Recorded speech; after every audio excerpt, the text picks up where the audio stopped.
Alright mga bros, naghahanap ako ng scooter na sobrang nakakapogi pagkatapos panalo sa bankingan. So this is the Mio Aerox S 155 by Yamaha. Alright.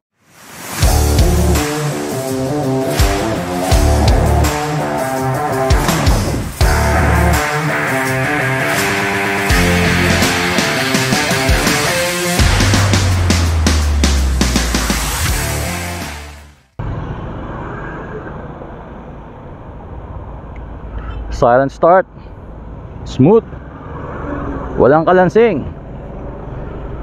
Okay, let's go.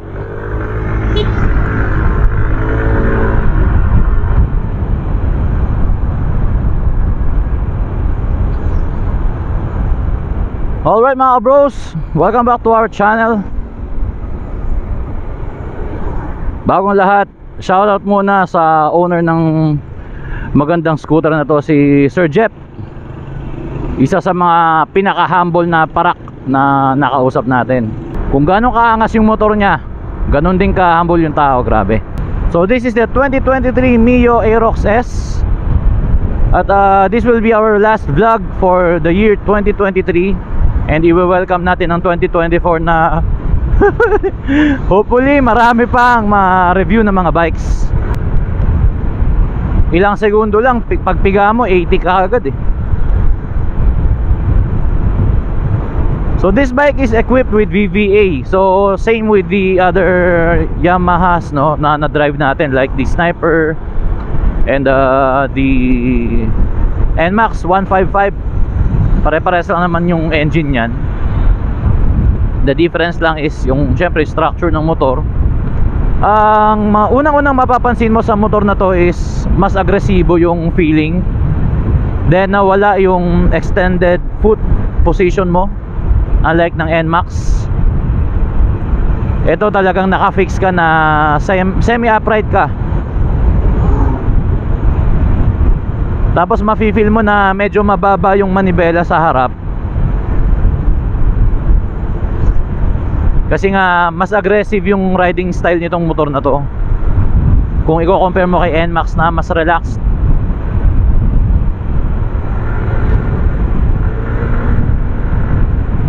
Pero ang tapang pa rin ng engine nito.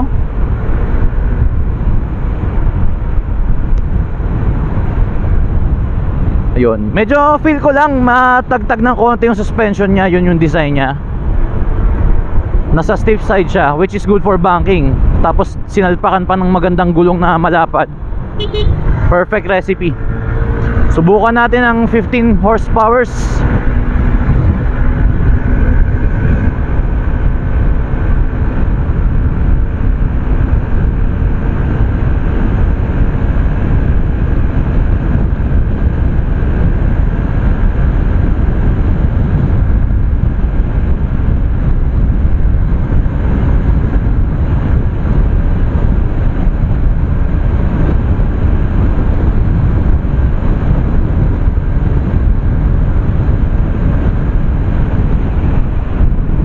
Okay, so yun ang ating top speed. All stock tong motor na to. May mga pinalitan lang ng mga konting mga abubot para mas pumogi pa. Pero nag top speed tayo ng 112 kph. I'm 82 kilos and I'm standing 5'9.5". Pero yung iba kaya raw nito 114, 115, depende na lang rin. Before akala ko ang Aerox pumapalo ng mga 120 above eh sa stock. Pero sa mga reviews na nabasa ko and napanood ko, nag-average lang siya ng 113, 114. Dahil nga makapal ang gulong, malapad. So yun yung compromise. Pero grabe, ramdam na ramdam ko yung pagiging stable niya. Lalo sa mga bankingan. Maganda yung kapit ng gulong eh.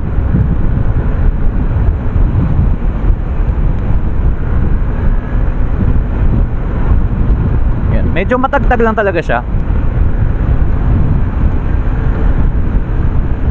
Tapos napakagaan ng feeling pagka medyo mabilis-bilis ka na. Magaan yung manibela.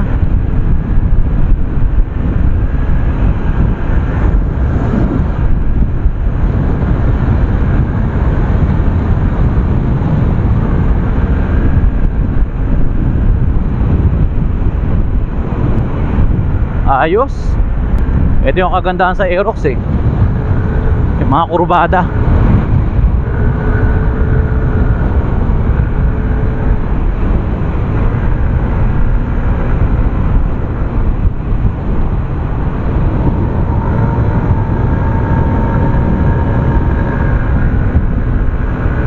Sarap.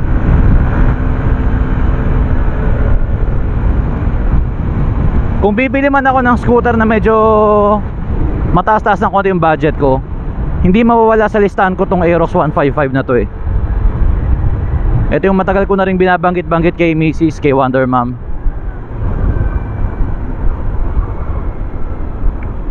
Ang selling price pala nito is nagre-range from around, sa pagkakaalala ko, sa 120,000 hanggang 134 or 133,000 something. So medyo nandun siya sa may pagka-expensive na siya. Pero kung titingnan mo sa forma pa lang eh, sulit na sulit yung binayad mo. Ang ganda ng itsura. Para siyang yung may pagka, yung naunang R1. Parang ganun yung itsura ng harap niya eh. Okay, turning radius check. Baka kala na papavulcanize tayo.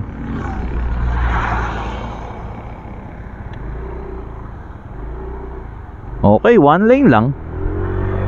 Kahit na may kalaparan yung gulong, ang ganda pa rin ang turning radius niya. Masikip, pang singit-singit. Pero I think kung may angkas ka na dito, yan, mas magiging maganda na yung play ng shock niya eh. Dalawa kasi yung spring nito sa likod. So talagang medyo may katigasan siya kung i-compare mo siya dun sa competitor niya na single shock.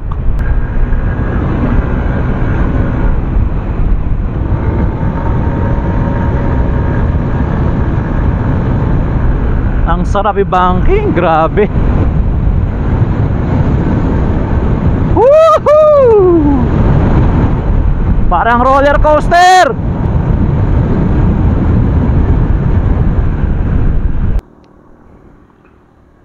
All right.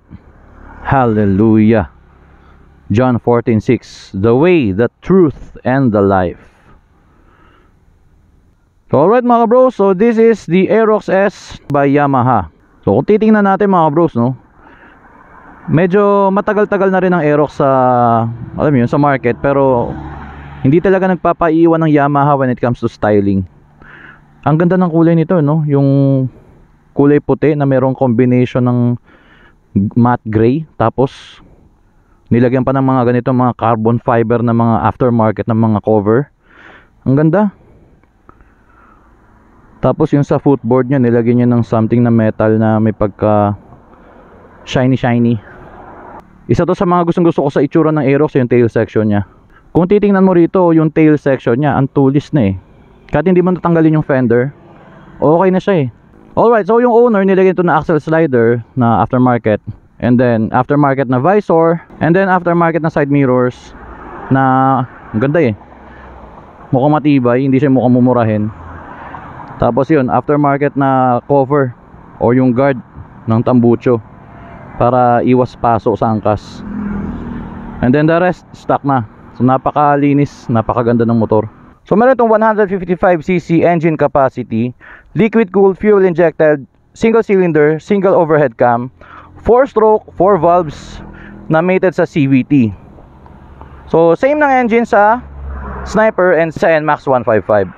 So one reason kung bakit medyo may katipiran pa rin ang Aerox sa kabila ng pagiging mataba yung gulong niya is because of the single overhead cam. So may konting sacrifice sa top speed, pero mas magaan kasi ang single overhead cam sa double overhead cam. And then equip ito ng dual shocks, kaya medyo may katagtagan, pero when it comes to bankingan, masasabi kong sobrang ganda, sobrang stable. So nakita nyo naman kanina, hindi naman tayo professional racetrack driver, pero bilang isang regular rider, masasabi kong nakakadagdag kumpiyansa rin naman yung ganitong ka-stiff na shock. Pero hindi naman siya sobrang sakit sa katawan. Talagang medyo mas may tagtag lang siya ng konti kumpara doon sa ibang na drive ko na same category. And then sa rear, meron itong tubeless tire na 140/70/14 na size.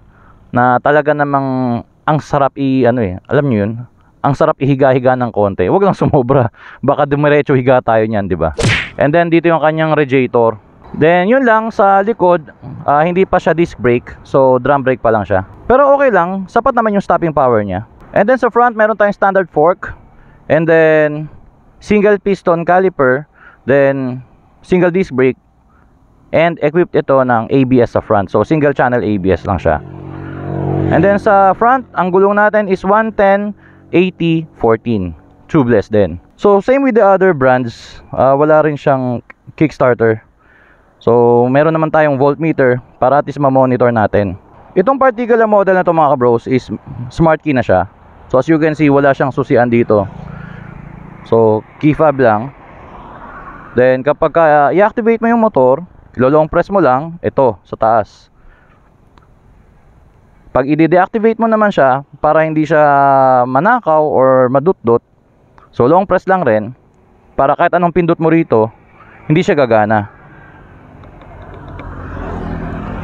Yan. So para i-activate siya ulit, long press lang to sa taas. Yan. So merong lumabas ditong sign or yung indicator na gumagana na yung sensor. So pwede mo na siyang pindutin. And then open, just like the NMAX 155. So sa open, makikita mo yung seat, pipindutin mo lang yan. And then yan, kasya dito ang full face helmet. And also ang motor na to pala is equipped with Y-Connect. Yan, so pwede mo i-connect ito sa iyong phone via Y-Connect app or Y-App. Yan. And then doon mo makikita yung mga other informations ng ride mo, yung fuel consumption mo, average speed, etc, etc. And then for the fuel, yun, so 5.5 liters ang ating capacity sa tank. So kung meron tayong mga 35 kilometers per liter average na fuel consumption, aabot to ng mga 200 kilometers ang kanyang range in one full tank. And also mabanggit ko na rin mga kabros, yung motor na to, yung sensor niya gumagana siya mga 2 meters more or less. So kapag lumayo ka sa motor at hindi niya nararamdaman na malapit-lapit ka sa kanya at nakalagay ito sa open, magbi-beep siya. Yan, ewan ko kung naririnig sa mic, pero tumutunog siya ngayon.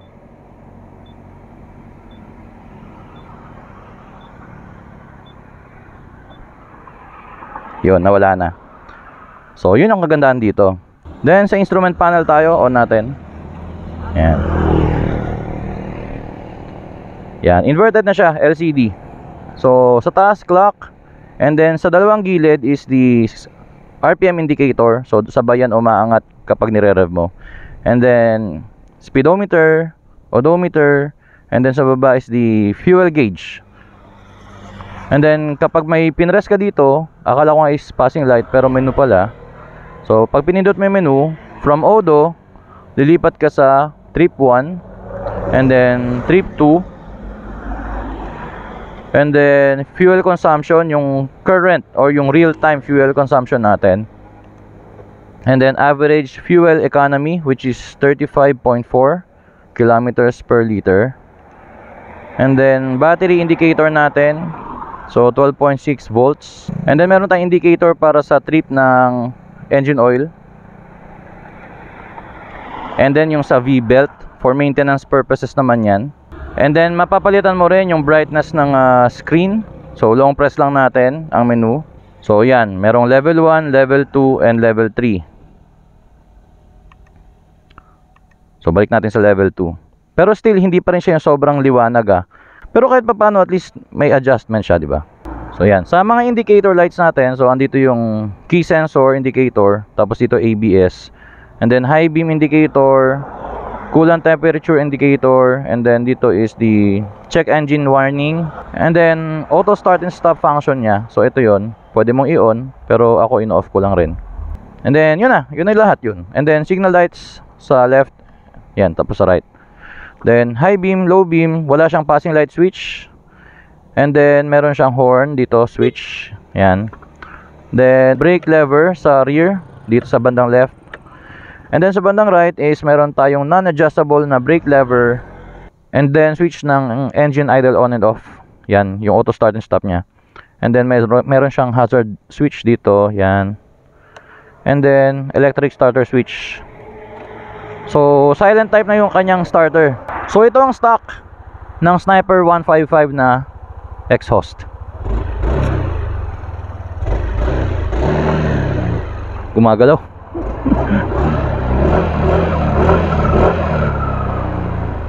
Yan. Tunog mabait lang siya, pero wag kang magpapapaniwala sa motor na to. Maangas to. Alright, sa front mga bros, itong itsura niya. Talaga namang napaka-pogi. LED na kanyang headlight. At ito ang kanyang low beam, yung nasa gitna. And then, ito ang kanyang high beam. Yan, yung dalawang gilid. And then, ang kanyang mga signal lights ay bulb type sa front and sa rear. At ito naman kanyang tail light. So, yan, LED rin. At ito ang itsura ng isang 5.9.5 sa isang Aerox 155. Yeah. Yan. Wait lang ha, maingay eh.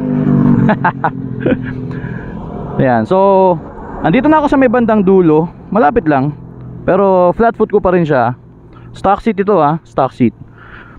122 kilos yung motor, magaan siya. And napakadali lang naman yung i-manage yung weight niya, no. And then sa 5.9.5, komportable ako. And then ito ang itsura kapag nagra-ride ka na.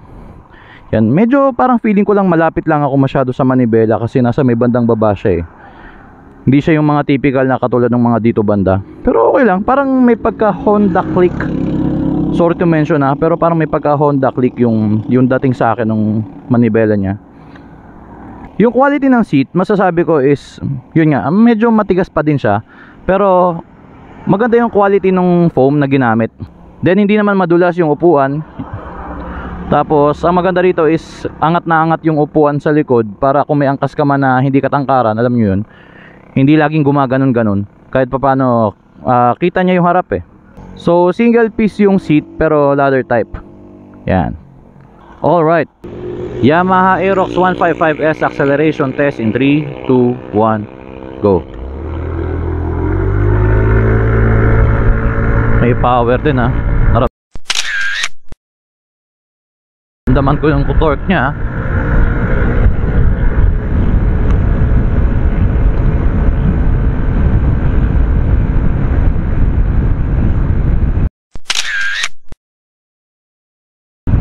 Okay. Pwede. Ayos din. Ang sarap din acceleration niya. Parang may hawig din dun sa performance ng NMAX 155. So the question is, para kanino ba ang motor na to? So for me, ang motor na to is para sa mga young professionals na naghahanap ng mga aggressive looking bikes na hindi nila concern yung gulay board, kasi wala siyang gulay board eh. And then wala rin siyang extended foot position, so lagi lang tayong nakaganito. Hindi ko naman sinasabing hindi siya pang long ride, pero mas relax pa ito sana kung meron siyang extended foot position tulad ng mga NMAX, PCX. Pero iba kasi yung design nun eh, may pagka-touring yung dating nun. Ito kasi is more on parang pang racetrack nga, di ba? So ito yung motor na tipong meron kang service from point A to point B, makakarating ka ng mabilis-bilis dahil talagang may power and may torque ang motor na to. Plus alam mo yun, yung araw-araw gwapong-gwapo ka sa sarili mo dahil talaga namang napaka good looking ng motor na to. Sobrang aggressive ng itsura niya. Sa presyo niyang 130,000 more or less, okay na okay ang presyo niya eh. Ang concern ko na lang talaga is ito lang talagang medyo reklamo ko, yung instrument panel niya. Same with the Sniper, ang dilim talaga. Kahit na i-adjust mo siya yung brightness niya, parang ganun pa rin. Pero yan ang design ni Yamaha eh, huwag tayong makialam dyan. Yeah. Pero sa gabi, maganda naman, malinaw na malinaw. And then yun, yung signal lights niya, sana ginawa na lang ring LED tulad ng headlights niya. Kasi ayun, ando na eh, ang angas na eh, di ba? And then yun, single channel ABS, kung ginawa nilang dual channel, kasi nga hindi siya disc brake yung likod. Pero i-expect natin na papalo na to ng mga 150,000. So sa presyo niyang 130,000 more or less, okay na rin. Hindi na tayo, alam mo yun, hindi na tayo maghahanapan ng sobra-sobra dahil affordable pa siya sa presyong yun. Kasi yung ibang mga scooter na nasa 150cc yan, tulad nyo no, ADV, nasa 150,000 na yan mahigit. So depende na lang yan sa taste mo. Kung anong trip mo, edi doon ka. Kasi kahit naman bumili ka ng motor na sinasabi ng iba na eto siya, eto yung features niya, kung hindi ka naman masaya, doesn't matter, di ba? As long as you're happy with your ride, go. So shoutout sa ating owner, si Sir Jeff. Maraming salamat sa pagpapahiram ng iyong motor. Shoutout kay Bisyo Moto, Julius Ubay, kay PH Moto, kay Palawan Spiro, yan, and kay Wonder Mom. So I hope nag-enjoy ka sa vlog natin for this bike. And till next vlog, next year. More vlogs to come. And syempre more subscribers, diba? Alright. And this has been your bro nagsasabing always ride safe and stay alive. God bless.